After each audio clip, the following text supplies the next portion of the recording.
Alrighty, girls and guys, in this video we're going to talk about titles, or better description, bad titles. Well, I wouldn't say bad titles, I'll say not having a title. This bike, this one, and the one I've got over there on the table, all the same issue. I purchased them. This one came from a police auction with no title. This one, the guy can't find the title. And this one I bought from a girl, and before I could get her to sign the title, she moved off to Florida somewhere, and I have no idea where she's gone. Same thing with the title, the bike that's over there on the table. So let's look at some ways that you can get around this and wind up with a super cheap bike just because there's no title. Let's go. Okie doke, while I put the finishing touches on putting this V-Star 650 carb back together, done a rejet and clean on this carburetor so he can get rid of the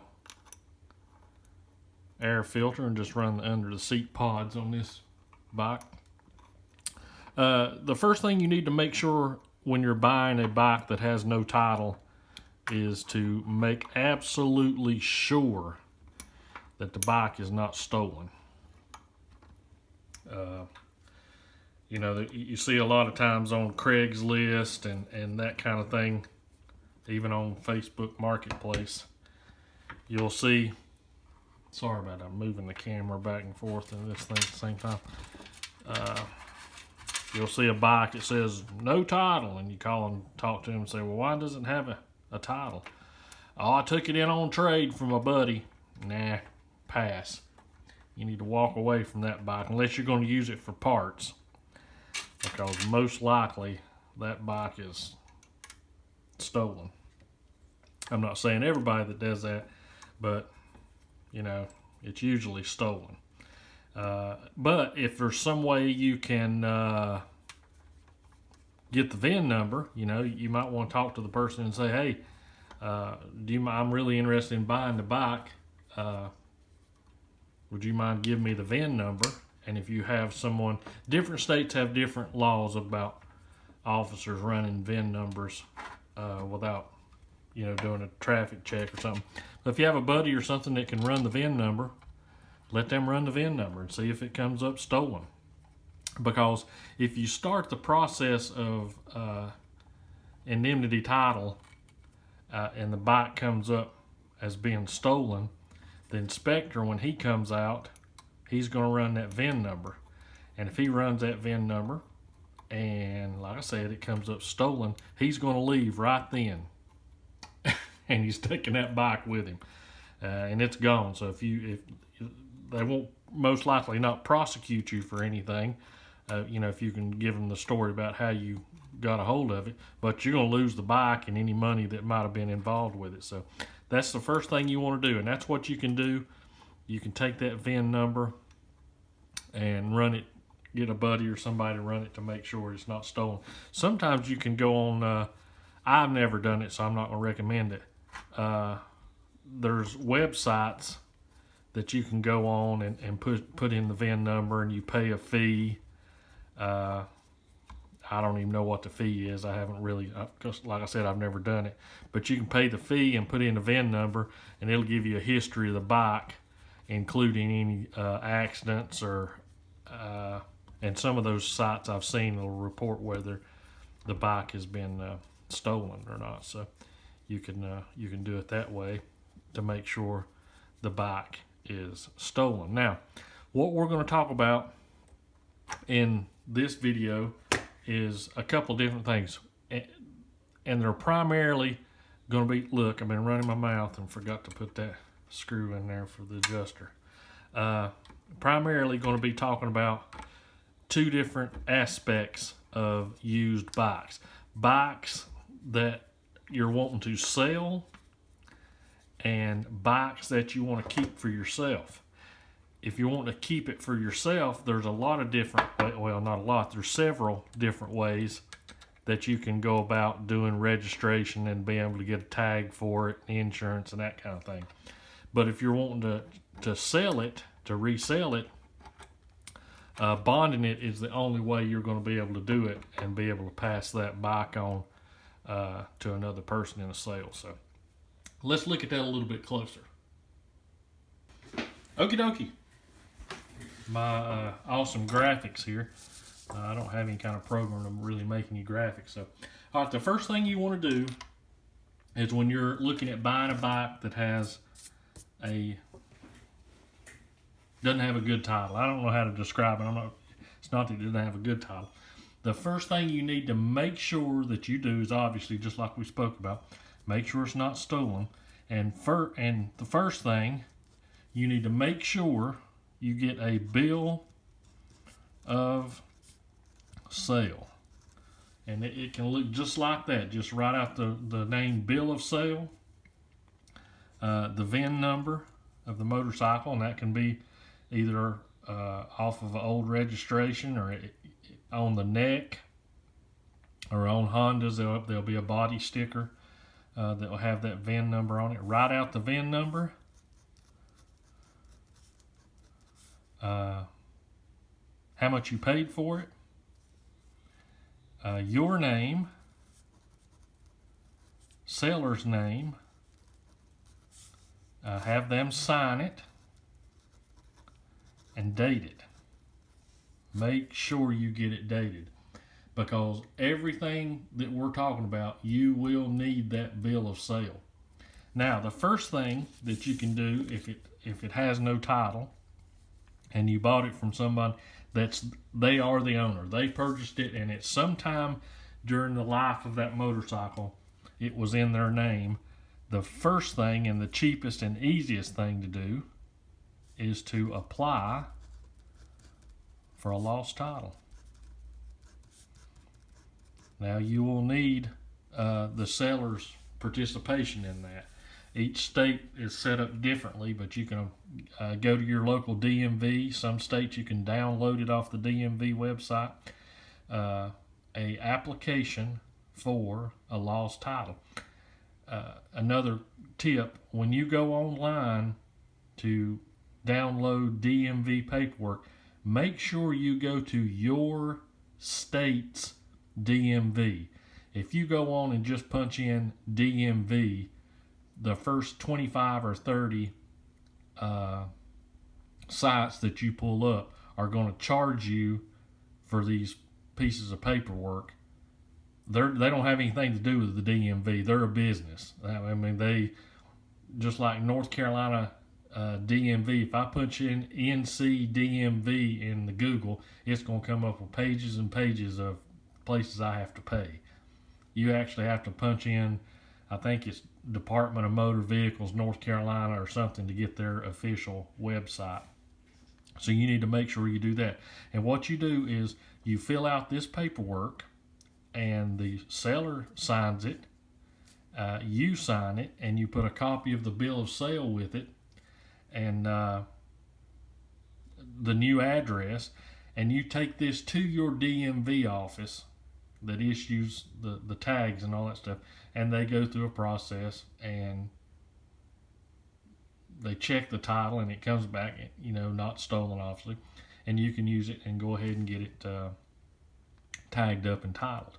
Now, number two that you hear a lot about is people saying, I can go through Vermont, send my information up there and get a title through Vermont. I'm not worried about it. No. You cannot get a title through Vermont. You can get your motorcycle registered, able to insure it, and get Vermont paperwork and tag to where you can ride and drive your motorcycle.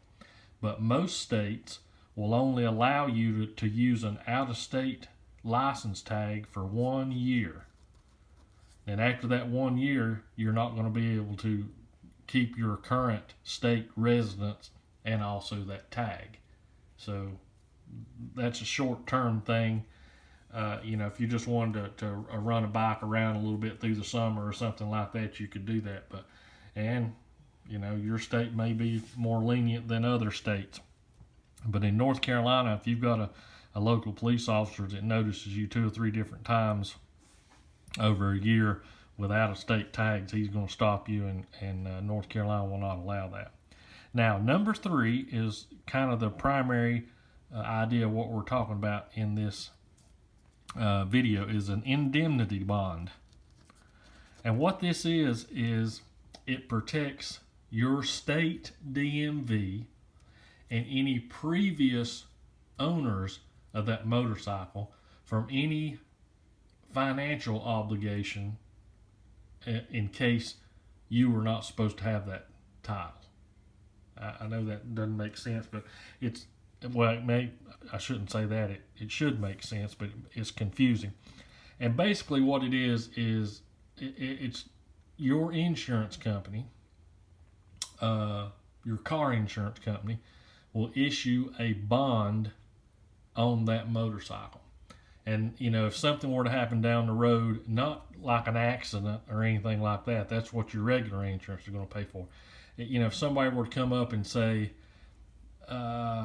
okay, for instance, the bike comes up and it's not stolen.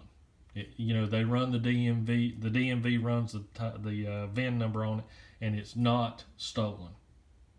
But 3 years ago, such and such got his house broken into, and they stole that motorcycle, but he couldn't find the title to be able to claim the motorcycle. And then all of a sudden, he's going through a drawer because he's moving to another state, and there's the title.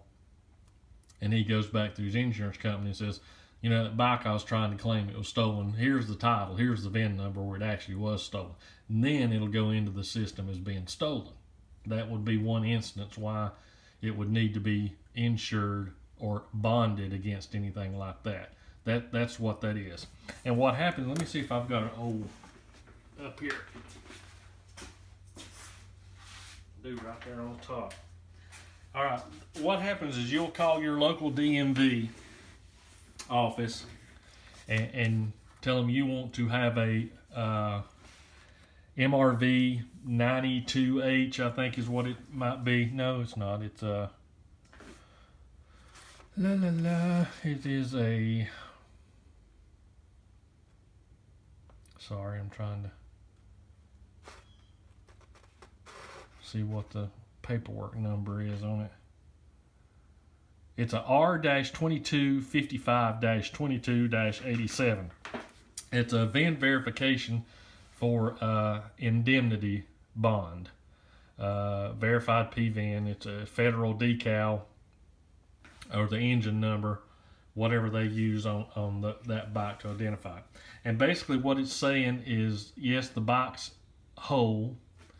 I'm trying to cover some of this stuff up. But anyway, it's a form that's got all the information that they need on it, and you take that form, and like I say, they will send an officer, not a uniformed police officer, but they'll send a DMV officer out to wherever you're at.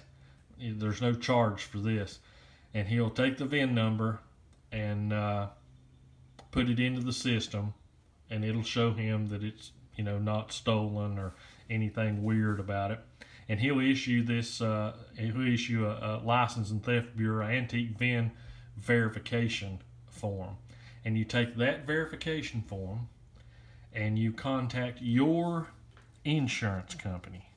And this is the insurance company that would be like insuring your car or truck.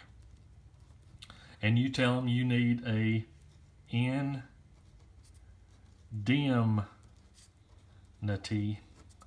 bond, and it needs to be 1 3/4 the value of the motorcycle. And usually, I mean, the most I've ever had to pay for one is $100 for the bond, and it was a $10,000 or $12,000 motorcycle. And you pay $100 for that bond, and they'll send that bond back to you. And then what you do is you take that bond and that R-2255-2287 form to your local DMV office, and then you get a make title. You can insure it. You can get your tag, put it on the road, and it's ready to go. Now, most states, these bonds will last 3 years. Then you'll have to do it again. Now, if you sell it, you have to make notification that you're selling with a bonded title. Now, what will happen, that bond will have to be transferred to the new owner's insurance. His car insurance will have to qualify that bond. So they would have to pay $100 or however much the fee is through their insurance company.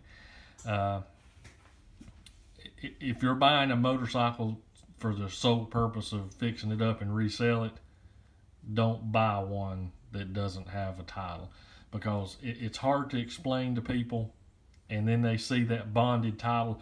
Every time I've tried to sell one with a bonded title, the very first thing somebody asks me is how much damage was done to it. It's not a damage. It's not like the first thing they think is that means that the motorcycle was totaled at some point in time, but it's not, and you get into a big hassle.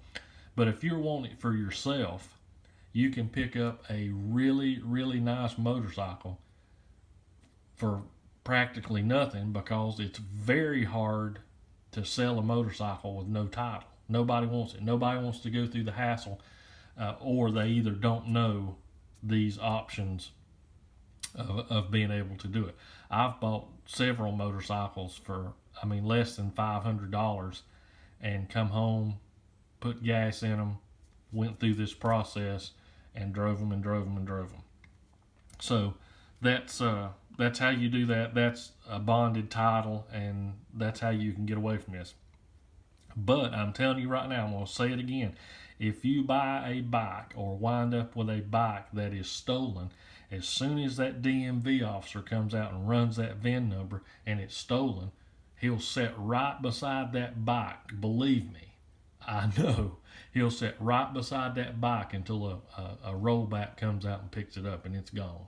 Most likely, they will not charge you with the possession of a stolen vehicle or anything like that, but any money you got involved with it is gone, and including the bike. So my email is in the description. If you have any kind of questions, or if I can help you out any way, don't hesitate to email me. Okay, thank you guys. We'll see you next time.